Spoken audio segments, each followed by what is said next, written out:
What if I told you there's a better way to shop for baby items? It is better for your wallet and the planet. Today we are focusing on why you should buy more gender neutral baby items. I'm going to show you how you can do this, and it's practical, and you can still keep your baby stylish and get the things you want, but we are going to be a little more practical in our picks. So let's rethink your shopping strategy when it comes to baby. Let's break it down.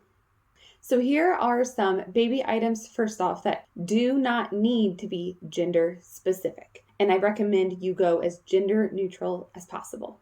Burp cloths. You are going to use burp cloths for ideally all your children, boys, girls. There's no reason to have pink or blue. Just get some gender neutral ones. A solid color that's maybe an olive green, or something that's like gray and white stripes or chevron pattern. Just avoid the pink and the blue. Same goes for receiving blankets. We don't need to be gender specific. Some other bedding and nighttime selections would be crib sheets or bassinet sheets. Make them gender neutral. You can use them for all your kids. Swaddles. If you are a swaddling family, swaddles are stinking expensive.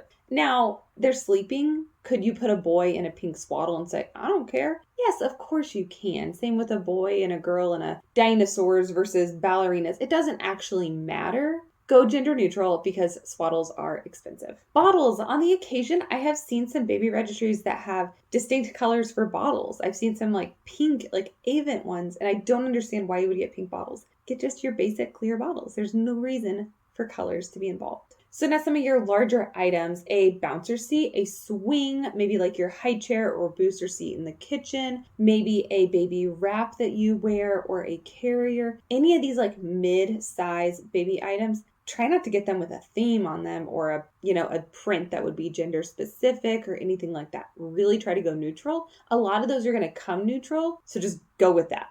Okay?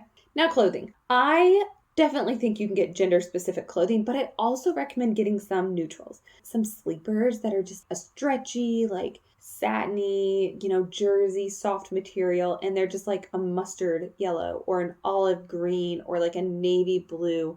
And they're just these beautiful solids that you can go either gender on because those staples are going to come in handy for passing down clothing. Little items that are like medical or like toiletries, there's these things that are I call them grooming kit. And sometimes they come in blue or pink. And I would recommend if there's a gray or white option, go ahead and getting that because, again, we just don't need the color. We don't need it.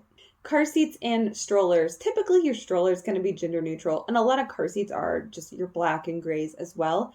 But then sometimes that next level up car seat, the background of it will have a color. I would recommend just going like red or like a nice navy blue, not necessarily going like pink or purple on it. Car seats are expensive, and if you're able to pass it down to your next child because it's still within its expiration date, hasn't been any car accidents, like still safe to use, you're going to want to do that. So let's make the most of our baby products, especially the expensive ones.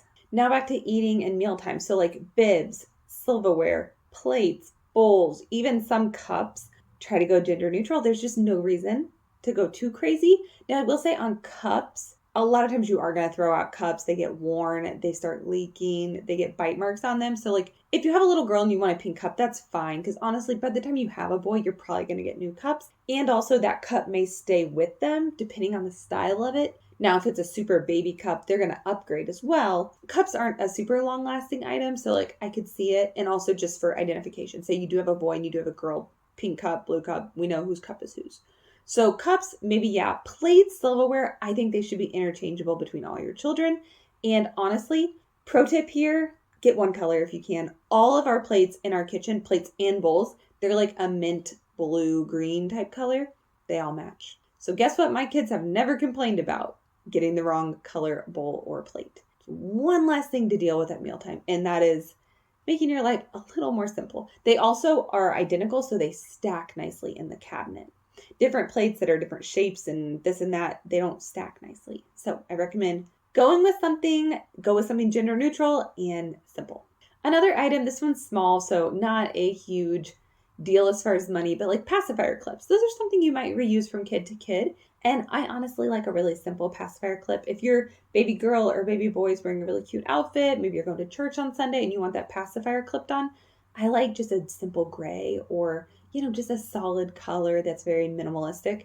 I would go that route. Try not to go gender specific and try not to maybe get one that's too girly or boyish. Like get one that's very simple, not like lacy, for example, in the like texture or the materials it's made out of. And finally, toys. Now, obviously, we can get gender specific toys, but at the same time, are toys really gender specific? Race cars are not just for boys, dolls are not just for girls. But I would recommend trying not to get a ton that seems gender specific, or I don't know, just be open to very neutral toys like wooden blocks. Wooden blocks are for everyone. And again, like I said, if you have a boy, get them that baby doll. I love that. I think you should do that. I'm not saying that that's wrong or anything like that, just to make that clear. But don't just get your girls baby dolls. Don't just get your boys dinosaurs and cars. Get some neutral things like blocks and shapes to sort, and just some of those classic toys that any kid and every kid could use. Now, there are a few items that I do say go for it. Be a little more gender specific. For instance, clothing. Of course, clothing, you are going to go gender specific at times. Like, I know for little girls, I love like jean jeggings. They match everything, but those are clearly girl pants. Versus boys, it's more of like a jogger fit or a little bit of a looser style. Now, you can do what you want. If you want to reverse that, that's up to you. I'm not here to discuss gender roles or how you view gender. That is your business. I'm here for the practical reasons of saving money and purchasing fewer items. I'm talking money and I'm talking a little bit of environment. Okay, so I'm not getting into the gender aspect of this conversation, but clothing, you do you. I will say pants are usually more specific as far as the fit of them, but then like just your simple, like some people call them a bodysuit or like a onesie. I mean, the ones that don't have legs, like just snap at the diaper. Get some basics on those, a basic black, a basic white, and then you can put it with boy pants or girl pants. And again, it can be reused. I like solids when it comes to onesies and shirts. I don't love the shirts that are like mommy's little princess, daddy's little sweetheart for girls, or like boys, just all the dinosaurs and the fire trucks. I like really plain clothing that's not super busy and super wordy and like logo-y and just busy. I like very simple solids and kind of like classier clothing that like can totally be played in, but could also be worn to church or out to a nice dinner. And then another thing that can be very gender specific is things that you know you're going to use up or not use for your next child, like pacifiers. For example, you want to get pink passies? Great. You want to get blue passies? Great. Because you're probably going to either lose them or throw them away by the time you have your next child. So again, my idea behind this is being a little bit more money saving and getting more use out of our items and not feeling the need to replace or purchase items because they're not the right gender for your second child. So that's my recommendation, is go gender neutral in most situations. Now, I have one major exception, and that is if you were having twins. If you were having twins, say you're having a boy twin and a girl twin, buy the blue, buy the pink, because then you know. Like I recently did a registry and they had bottles that were blue and bottles that were pink. And I'm like, that makes sense. You're trying to keep track of how many ounces each baby ate. You know, you carry those bottles to the kitchen and it's like, who ate what? I get doing colors for twins or multiples of any level because it helps with just keeping track of things and identifying who has what. Opting for gender neutral clothing reduces waste, saves you money, and makes it easier to reuse items for future children. Plus, it can simplify the shopping process as well as the quantity of items in your home and like storing them for your next children. I just want to say, if you found this video helpful, I would love a subscribe. That way you don't lose my channel and you can come back and find me again. I have a video popping up right now on the screen. It is a baby registry that I have reviewed where they had a lot of gender neutral clothing on it. I just wanted to share that with you. If you do not see it on the screen, it is linked in the description. So go there to find more gender neutral clothing. Thanks for tuning in. Have a great day.